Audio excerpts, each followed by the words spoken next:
South Africa could find itself in the thick of a global conflict after this latest ANC disaster. Here's what happened. So as the ANC continues to gravitate towards Iran and Russia at the expense of its relationship with the US and the West, it seems as if there's just no backtracking, regardless of what kind of damage it does to the South African public. Unfortunately, it's gone one step further in this regard, now getting involved in military matters. But before we get into this pressing story, could I please remind you to subscribe to the channel? It's entirely free and all you've got to do is click on that subscribe button below the video. Furthermore, consider joining as a member of the Power Club for additional perks. All you have to do is click on the join button below. Now let's get into it. So the disaster I'm referring to is South Africa's, or rather the ANC's, decision to host a joint naval exercise along with Russia and Iran. So as pointed out in this Newsday article, South Africa's claim of neutrality on the global stage is under fire as the Democratic Alliance criticizes the government it is part of for hosting Iranian and Russian naval forces. So it's very important to note that the Defense Ministry is under control of Angie Motshekga, who is an ANC minister. The DA and its natural allies have no influence over this ministry. So the backlash in question stems from a City Press report stating that Iranian flotillas are en route to South African waters to participate in Exercise Morsi 3, a multilateral naval drill involving several BRICS nations, which Iran recently became a member of. So regarding this issue, DA spokesman on defense and military veterans Chris Hutton had this to say. The media confirmations that Iranian naval vessels are en route to South Africa to participate in the Morsi 3 naval exercise alongside Russia make it increasingly difficult for the government to maintain that South Africa is genuinely pursuing a policy of non-alignment. He added that hosting military forces from countries involved in active conflicts and human rights abuses sends a clear political signal regardless of official government denials. So while Russia is still engaged in its conflict with Ukraine, you may remember that Iran was involved in its 12-day war with Israel earlier this year, where Israel clearly was the stronger force and dealt significant damage to Iran's military capabilities, but we'll get to that a little later. So Hutton added that South Africa's policy of non-alignment is being hollowed out. What begins as quiet military cooperation slips into secrecy and ends in open alignment, he said. According to the DA, these developments are the predictable result of confused foreign policy and poor political judgment, noting that a single UN vote against Russia is undermined by military cooperation with Moscow and Tehran. The Department of Defense did not respond to queries from Newsday by time of publication. So interestingly enough, Iran actually responded to these allegations, and their response was affirmative.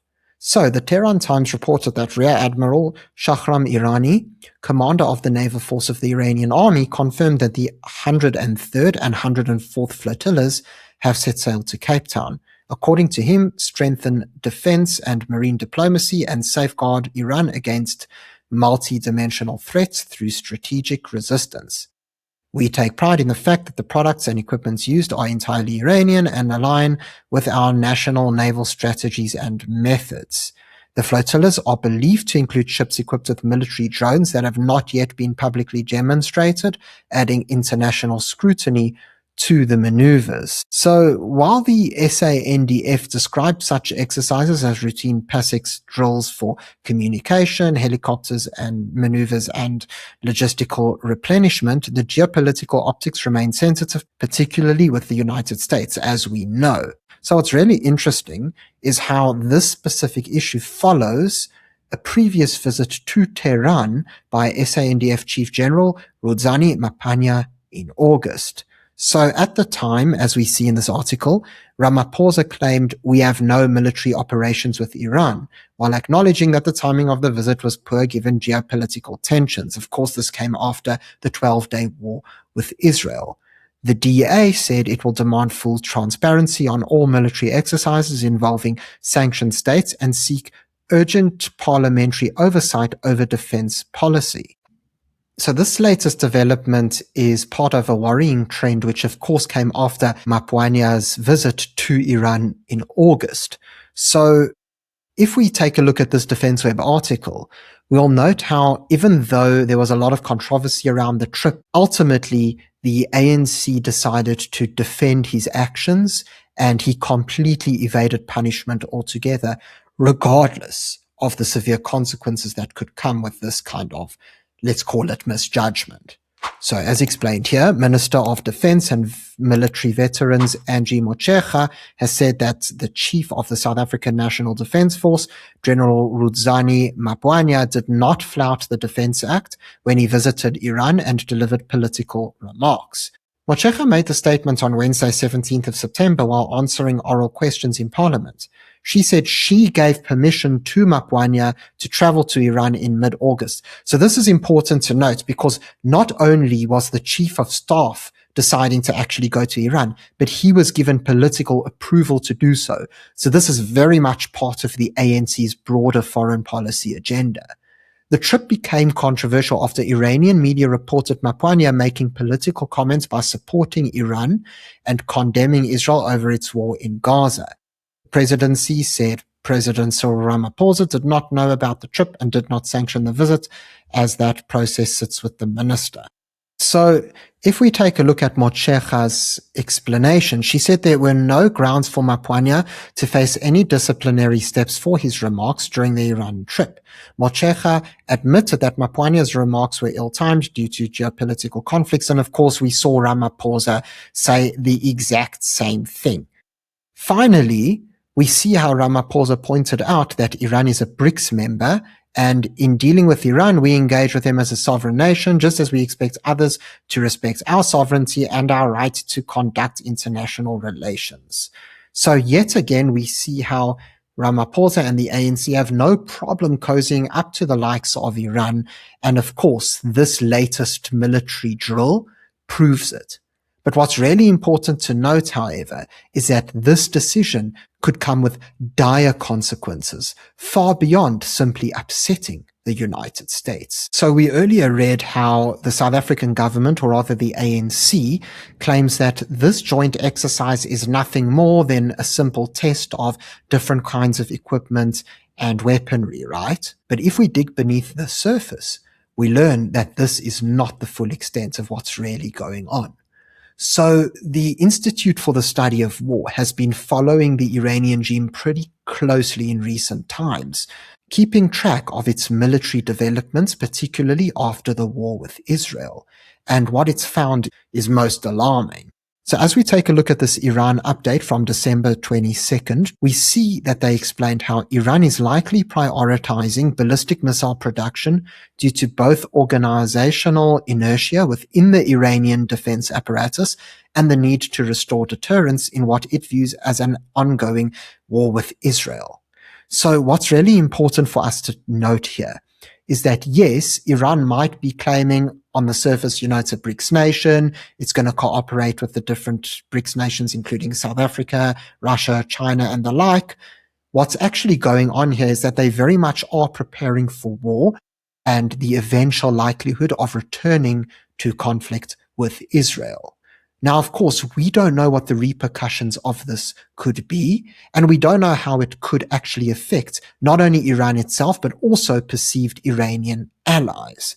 So if we scroll a little bit further down, we see that an Israeli journalist reported on December 9th that Iran had reconstituted its missile stockpile to around 2,000 heavy ballistic missiles, which presumably refers to medium-range ballistic missiles capable of striking Israel.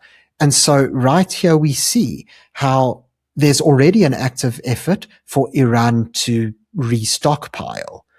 The United States intercepted a shipment with components for Iran's ballistic missile program, which could have included mixers in the Indian Ocean in November 2025.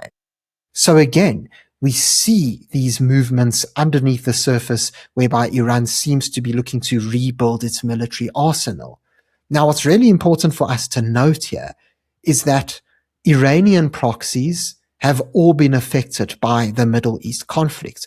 We've seen how the United States, Israel, and the West have struck the Houthis in Yemen, Hezbollah in Lebanon, and of course, Hamas in Gaza, as well as Iran itself. And what's really important for us to note is that if South Africa wants to get involved in this game, it too will not be safe should it decide to escalate its involvement any further. Furthermore, while South Africa may perceive the likes of Russia and Iran to be these mighty fighting forces, South Africa, or rather the ANC, is picking the wrong dog in this fight, as we'll be able to see from the following statistics. So during the 12-day war earlier this year, Iran's primary weapon of choice was its aerial offense system, specifically its missiles. So if we take a look here at this table, we see that before the war with Israel, Iran's missile arsenal was about 2,500. This is according to France 24. After the war, however, it was diminished to around 1,500. Now, of course, Iran's missiles don't just self-fire. They are fired from their missile launchers. And according to the IDF, via a Times of Israel report, Iran's missile launches totaled over 300 before the war started. But after the Israeli Defense Forces pounded Iran with its own missiles as well as its fighter jets, we saw that over 2/3 of Iran's total missile launches were destroyed, leaving them with a little under 100 missile launches at the end of the conflict. Finally, in terms of aircraft, we know that Iran had around 330 to 350 fighter jets. That's according to the Times of Israel. However, they ended the war with about 315 to 330 because around 15 of the fighter jets were destroyed by Israel before they were even able to take off. And that was at the very beginning of the conflict. Taking a look at Iran's military losses, we see that over 30 senior military leaders were eliminated by Israel during that war. The most notable military leader to be neutralized was Hossein Salami, who was actually the chief of staff of the IRGC. So he was the highest ranking military official in the Iranian regime. We also saw over 11 nuclear scientists get taken out and over 950 drones destroyed, along with 435 active military personnel, according to the HRANA, which is an Iranian human rights organization. Bit of an oxymoron there. And so what this shows us is that by becoming increasingly involved with Iran and Russia, the ANC is only serving to further damage South Africa. Of course, at the moment, it is now a reputational damage. But who knows where this might lead if the ANC continues on this destructive path. Now, I'm not saying that there's going to be some kind of a war that South Africa is going to get roped into. That's not it. But what I am saying is that by aligning with such actors, you increase the possibility of being targeted for the wrong reasons, especially by stronger fighting forces such as Israel and the United States. Hopefully, the DA and other sober-minded members of the GNU can somehow get involved and stop the ANC before it's too late. Thank you very much for watching this video. If you found it informative, please remember to subscribe to the channel for more content and consider being a Power Club member by hitting the join button below. Until next time, I'm Matthew Cohen, and this is the Power Pod.